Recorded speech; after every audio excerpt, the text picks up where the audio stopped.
A long, long time ago, in the lively heart of Makoko, Lagos, there lived a landlord who believed he was the almighty of his compound. His name was Pa Durojaye, a bony man with a voice like broken horn and a frown that could fry dodo. If wickedness was a job, he would be the general manager with two pension plans and a staff boss.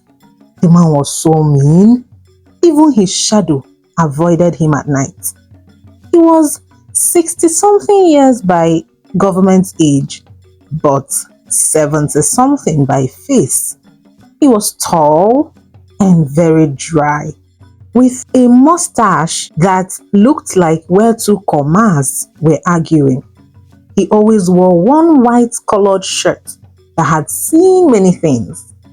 He ruled over number 11 Olowobowo Street, a face me I face you compound with 8 single rooms squeezed tighter than the truth on a politician's CV.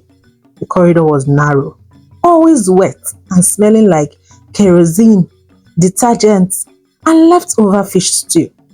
The only tap in the compound only worked when it felt like. The rest of the times, they used the well. Oh. What about the toilets? Abeg, let's not just disgrace ourselves. But despite all the suffering in that yard, Paduro Jaye carried his shoulder like he was running one estate in Banana Island. Every morning by 6 a.m. sharp, he would ring his rusted bicycle bell. Bagam, bagam. This was his own version of morning devotion. Anybody wey never pay rent by today, make sure say you go start to dey pack your load because I will chase you out of this compound. This is not a Red Cross camp. He didn't care if you had malaria, if you lost your job, or if your child was in the hospital. Once rent reached, his heart closed like NEPA fuse box. Bam! If your money didn't land by the first of the month, he would lock your door, pour your water away, or announce your full debt balance to the entire compound. Room 4, you still dey owe me for February, March, April and June. No come dey form busy for me because you no dey work anything. One time, he poured away Mama Chidinma's pot of soup because she promised to pay later that evening. That woman wept like Prophet Jeremiah in the Bible. But did Paduro Jaye care? Lie. He stood on the corridor like one spiritual elder and said, "Next time, don't cook soup on credit, pay your rent." This man was scary. Even children feared him. Now let me tell you about the compound. It was a real Lagos classic. The corridors were so tight you could smell your neighbor's morning breath through the wall. The bathrooms had cracked doors and basins that leaned like they were considering retirement. Tenants from all walks of life, single mothers, Okada riders, one student lawyer that just graduated, and a barber who could gossip more than he could shave.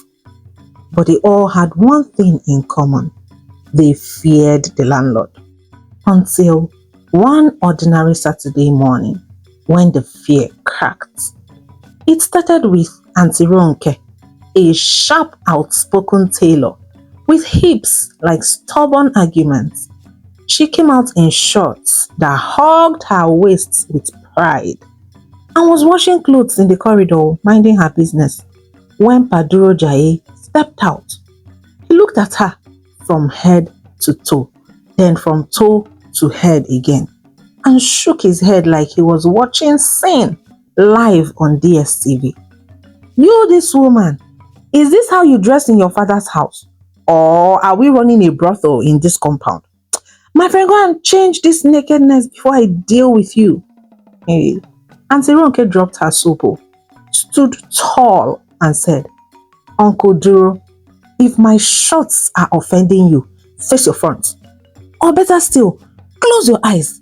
Because last I checked, this is still Nigeria, not Saudi Arabia. The entire neighbors on the corridor paused and stared in awe. Paduro Jaye was not used to his tenants replying him. His eyes widened and his hand shook as he said, Okay, okay now, we shall see. By this evening, I will lock your door. She hissed, Just try and first, you go see. That evening came and went. Her door was still open. But you see, there is a way tenants will greet a wicked landlord with too much respect, soft voice and fake smile. He go calm down and he go know say something is cooking. But that can only happen if the man has sense. Paduro Jaye, he didn't have that kind of sense. After the Ronke bomb shot incident, he expected chaos and noise and side eyes or backlash from the tenants. But nothing like that came. Instead, peace landed on the compound like light harmattan breeze. Everyone was calm, almost too calm. They greeted him politely and fetched water quietly. Even the compound children, who were normally louder than generator, started whispering and being more careful during play. The first few days, he enjoyed it.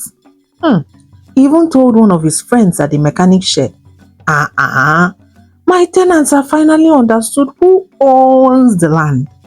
They now behave themselves. So even that useless tailor where they call herself Ronke, she now says, Good morning, sir, with a smile. Oh my, respect and discipline, the sweet Persian porridge. But what he didn't know was that they were not doing all that because they loved and respected him so much. It was because of an agreement they reached together in secret. It started the night after Ronke's incident. Somewhere inside Iya Basira's room, a room that had raised 3 children, one sewing machine, and an old mother that always shouted Yoruba prayers at 5 a.m. One by one, they gathered in the room, making sure landlord did not suspect anything. Mama Chidima was the first to speak. Her voice was low. I'm tired. I'm just tired. Every month, this man embarrasses me. And I'm not even owing. But he still finds a way to insult me. Is it because I'm a widow? Nobody answered. They just nodded like hungry agama lizards. Auntie Ronke, still wearing her shorts, crossed her leg and said, We can't fight him with shouting. Let's use one thing he doesn't have. Brains. There are ways to handle men like that. Biscuit's lawyer, what do you have to say, please? Then Kunle, a small-sized student lawyer who just graduated and was called Biscuit Lawyer because of his size, stood up to speak. He cleared his throat dramatically like an elder and raised a simple form he had printed earlier before the meeting. It read, Joint complaints, illegal threats, harassment, utility disruption, etc. Then he began to explain it like a teacher breaking down WAEC past questions. Auntie Ronke, you are right. We will use our brains. This thing I am holding right here is to help us protect our human rights and face him in court legally. You see, every landlord has a duty, and if he fails to fulfill that duty, the court shall intervene. All of them looked confused and started asking questions. The barber went first. Biscuit lawyer, no vex o. You know say we no go school. This legal thing, e dey work for this country so. What if he locks up the tap again and threatens us?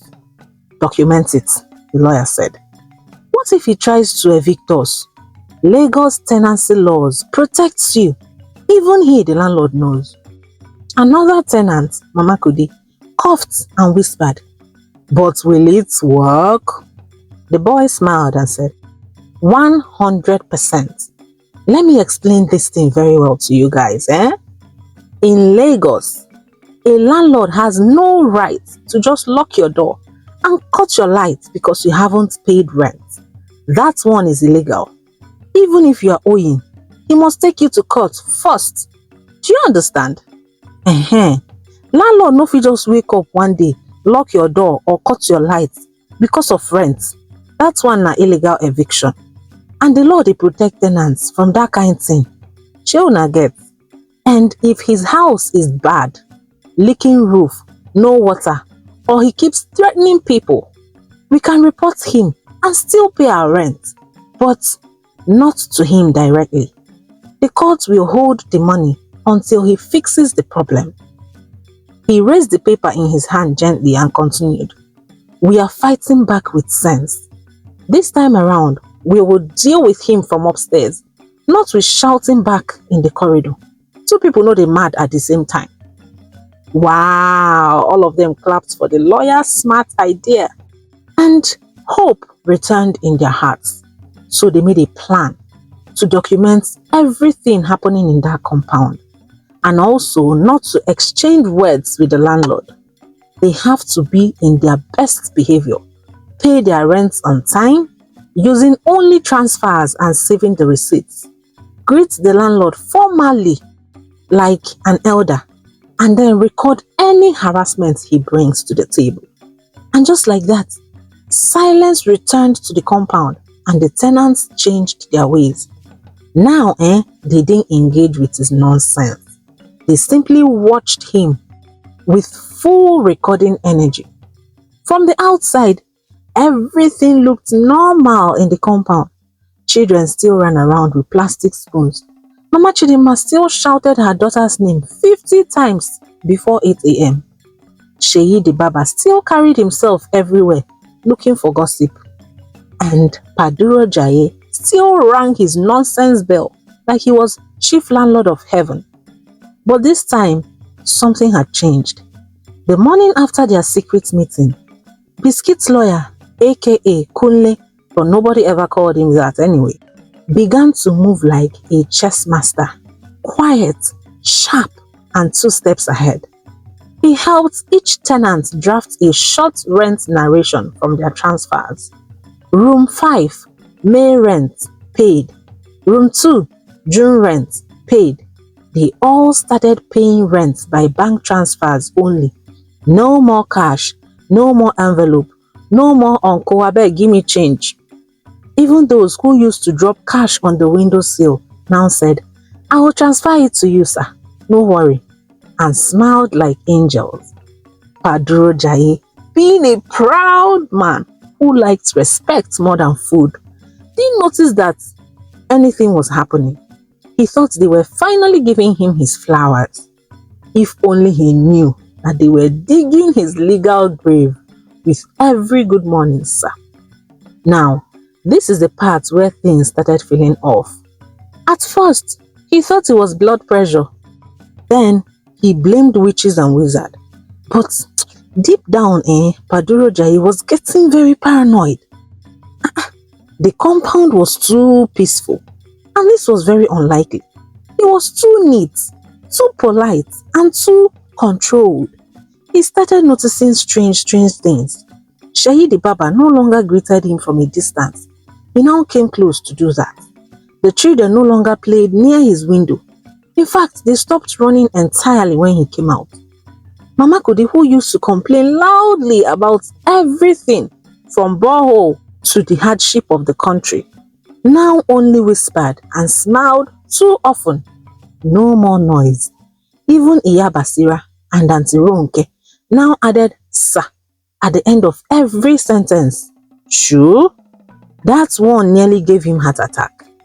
So one hot Wednesday afternoon, as Sheyi was leaving the compound and walking close to the gate, he cornered him outside and said, "You people are planning something against me, abi?" Sheyi looked confused and said, "Sir? All of una dey act strange, so he only means say una dey plan against me, abi?" Sheyi raised his hand slowly and said, "Sir, I don't know anything about plan o. Plan wetin? Please, The only legal thing in my life right now is my clipper, and I have decided to face my work. The landlord stared at him for a few seconds, then hissed and walked away, muttering, "Witches in this compound. I knew it.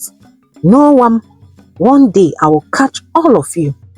But even with the paranoia growing like yeast, he still didn't expect what came next. 2 days later, it happened. A letter arrived like slow thunder on a rainy day.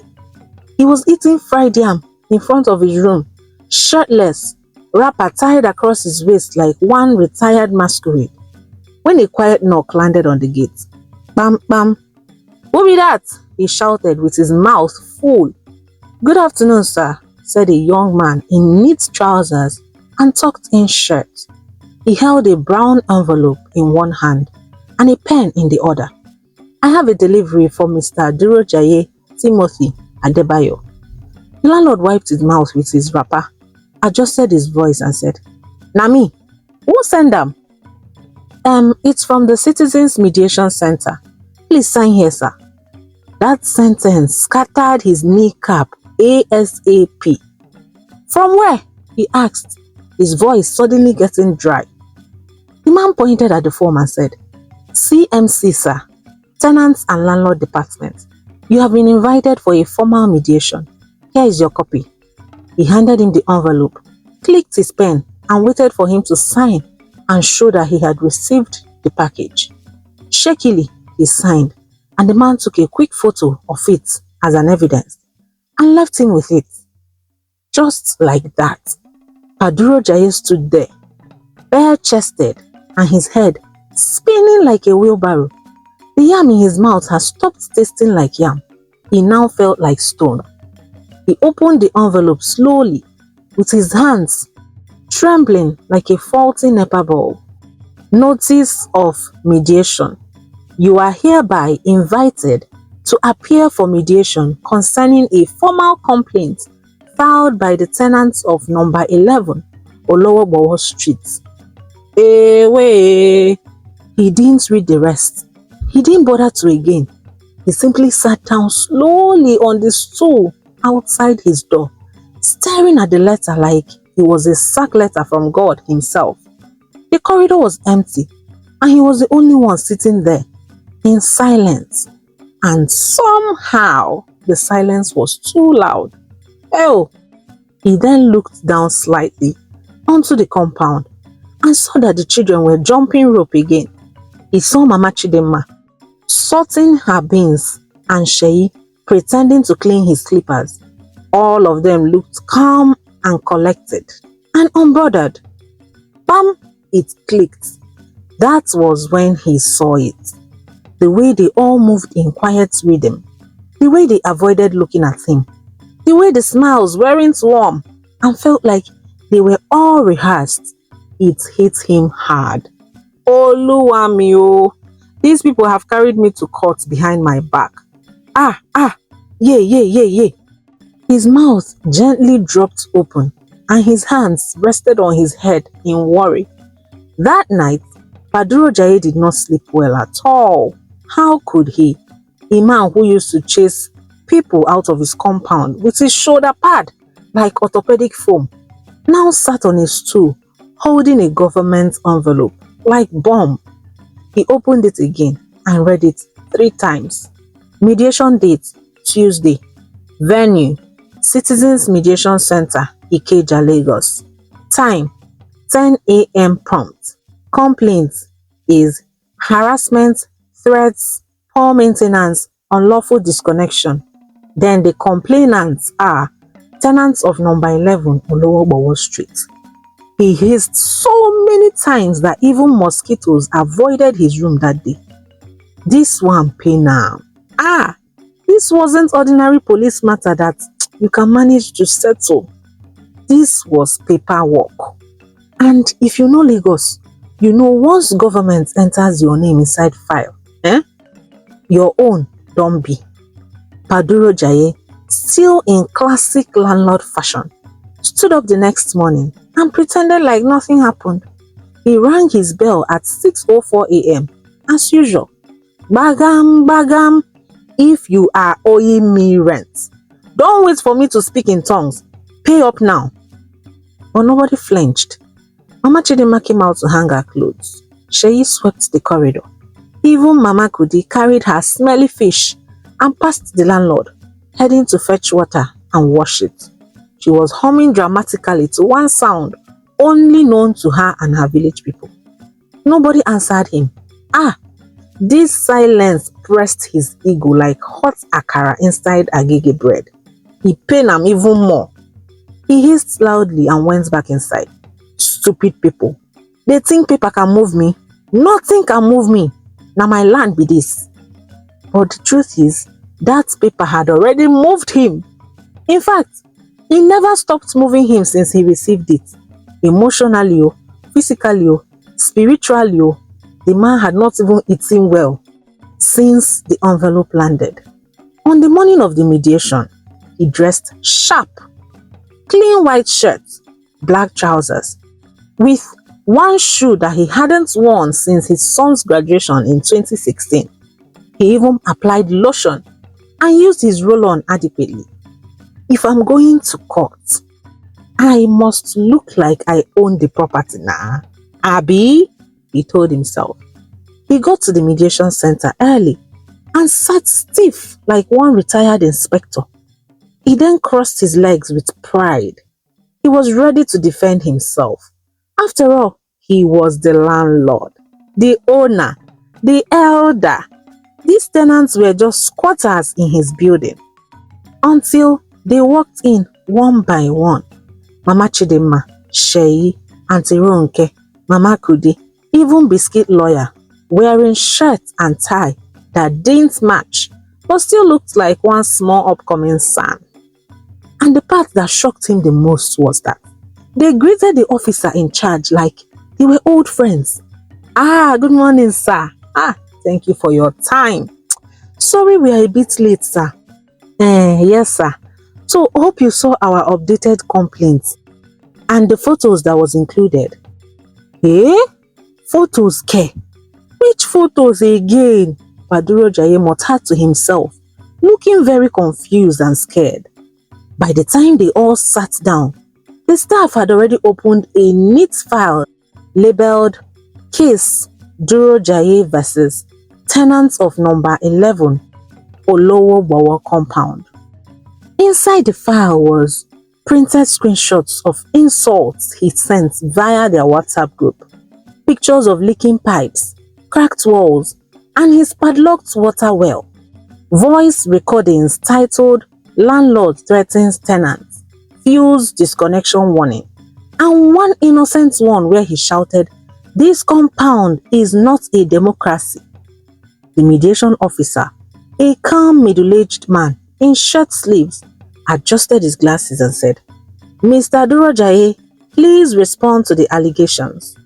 The landlord cleared his throat and started, "These people are lying. They are trying to take over my house. They are rude, lazy, and entitled. I have done everything for them." The officer didn't flinch. "Mr. Duro Jaye, did you pour a tenant's pot of soup?" He paused and replied, That was a mistake." "Mr. Duro Jaye, did you remove anyone's fuse?" "I was simply regulating electricity usage." "Did you padlock the well?" "Is it a crime to protect one's water? They were wasting it." The officer nodded slowly and said, "It's not a crime, but you disconnected a communal water source without notice. That is a violation." The landlord swallowed hard. Then Biscuit Lawyer stood up and brought out a small bundle of papers. "Sir, we have been paying rent, but we have been suffering. The building is falling apart. The toilet hasn't been fixed in years. The landlord abuses us verbally, and when we complain, he threatens us." He then went ahead to lay out bank transfer receipts on the table with full narration, complete with timestamps. "Your Honor, we are not refusing to pay rent. We just want him to fix the compound and stop using fear to rule us." For the first time, since he became a landlord. Paduro Jaye's voice lowered. He couldn't argue with receipts. He couldn't argue with evidence. He just sat there, shining his eyes and scratching his head. The officer adjusted his file and gave a soft but firm order. All rents moving forward will be paid into a third-party account held by this center. The funds will not go to the landlord until the necessary repairs are done. A 2-week repair plan must be submitted. Any harassment moving forward will result in a formal court case. A pen dropped from Paduro Jaye's hand. He wanted to speak, but his tongue folded like wrapper and became stiff. The tenant stood up quietly, shook hands with the officer, said thank you politely and immensely, and left the building like victorious warriors who didn't need swords. Meanwhile, Paduro Jaye sat down there frozen. His eyes were fixated on the floor. His left leg was still crossed, but his dignity had uncrossed itself and walked away since. He didn't go straight home that day. He passed by the motor park and he stood near Abero's for no reason and bought one bitter cola and started chewing. His phone rang 3 times, but he didn't pick.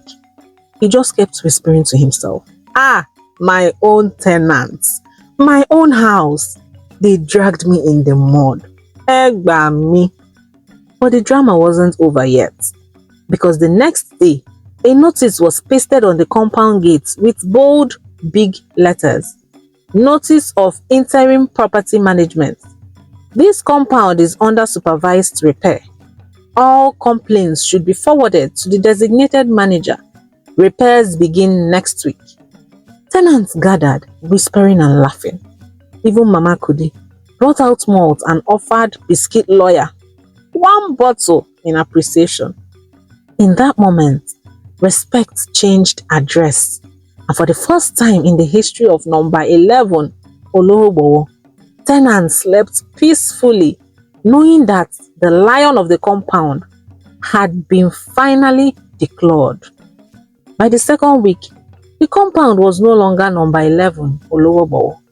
It was now known as number 11, Restoration House. At least, that was what Mama Kudi called it.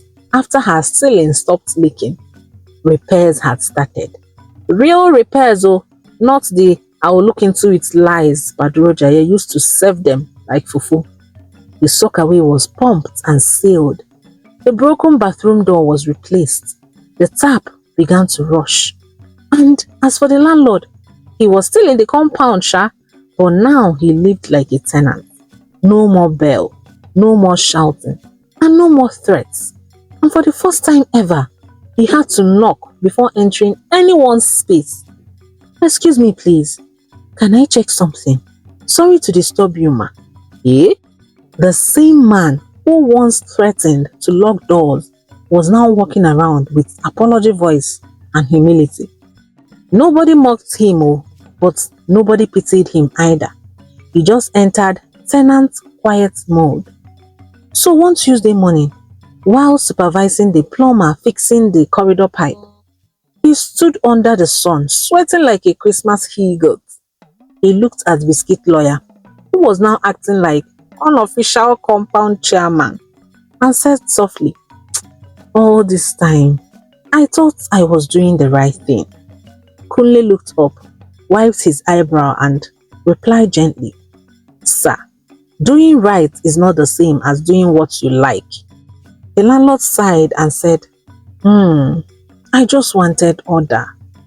"Sir, that's not the way you create order. You instilled fear in people that already respected you. But it doesn't last. Fear doesn't last," Kunle replied. That day, Paduro's shoulder pad dropped flat. The arrogance that used to hang like shoulder pad deflated like pure water nylon. That evening, he called all the tenants for a compound meeting. But this time, no bell and no shouting. He just kept a handwritten note near the tap. "Compound meeting, 6:30 p.m. Kindly attend, please." When it was time, they all came out of curiosity and they sat together. The landlord stood in the middle with his clean shirt and old sandals. He was filled with humility. And then he cleared his throat and began. I just want to say thank you for your patience and for coming out. Let me start by apologizing to each and every one of you.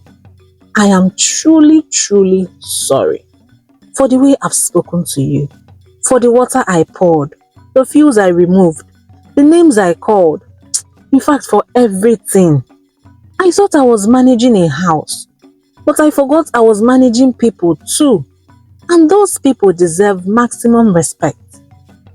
Everybody was silent and he continued. I don't know if you will ever respect me again, but I will work to earn it back. I promise. And just like that, he sat down. Auntie Ronke clapped first, slowly. Then Biscuit Lawyer joined. Then the others followed. Nobody hugged him, but they all nodded. And that implied, we've heard you, sir. But let's watch and see how this goes moving forward. That night, the compound felt free and, joyous. People played music again. The children laughed louder. Mama Kudi was the happiest. She fried puff puff and passed to everyone, including him. When he got back to his room, he exhaled and smiled, feeling peace in his soul. The next morning, he swept the corridor before anyone woke up, then swept the compound. He didn't do it for eye service. He did it because he finally understood that respect is not collected by force. It is earned with humility, consistency, and good leadership qualities. These days, when new tenants move into number 11 or Lowobowo, they are surprised when the landlord knocks gently, asking for permission and saying, please, I'm making sure everyone is comfortable. And when they ask the old tenants why everybody was so organized, they just smile and say, there was a time when thunder and madness was the order of the day here. But we fought with wisdom and everyone received sense. The end. Moral lessons. Okay, for me, I learned that you should not let small power turn you into small God. Because the same people you look down on because you're in power may one day rise. Maybe not with their fists, but with receipts that might put you inside danger. Always treat people with respect before your pride drags you to where apology cannot save you. The Bible says in Proverbs 16:18 that pride goes before destruction and a haughty spirit before a fall. And with that, we have come to the end of today's story. I hope you enjoyed this one because I enjoyed writing this one. So kindly drop your comments in the comment section below. Give me your thoughts, your love, your support. You guys are the best buddies I will ever ask for. So supportive. I love each and every one of you, and I am so grateful for your support. Please remember to subscribe. Please don't click away without subscribing. It is very, very important. Like this video and share with your loved ones so they can laugh and learn a thing or two as well. Until next time, remember, don't let anyone dim your shine. Ngwanu, bye.